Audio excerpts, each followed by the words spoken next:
C'est un va-et-vient incessant en plein cœur du village. 16 000 véhicules par jour, jusqu'à 3 000 poids lourds.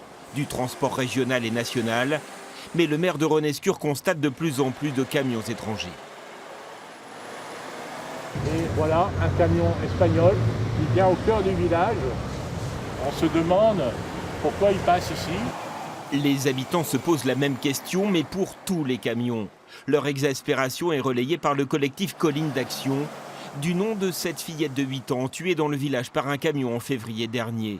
Son père militait depuis longtemps pour l'interdiction du trafic poids lourd. Le contournement est une chose et c'est vrai que l'interdiction des camions, qui est vraiment le problème majeur, en est une autre. Et c'est vrai qu'il aurait fallu agir avant.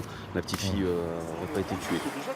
Un collectif qui réclame en urgence la déviation du trafic hors du centre-ville. C'est un combat pour la vie. Effectivement, la déviation va entraîner un détournement des camions dans d'autres secteurs qui seront moins dangereux et on lutte pour que ces secteurs soient encore plus sécurisés qu'actuellement. L'appel a enfin été entendu. Le 21 juin dernier, le maire de Ronescure a pris un arrêté d'interdiction des poids lourds que le préfet de région vient d'approuver. Le département, lui, installera une zone 30 km/h et des feux tricolores dans le village. Sécurité renforcée, mais toujours dans l'attente du contournement. Il y a 46 ans qu'on parle d'un contournement du village. C'est signé par le conseil départemental en 2015.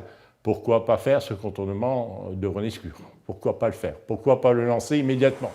Ce ne devrait pas être avant 2025. L'interdiction des poids lourds, elle, pourrait être en place dès le mois de septembre.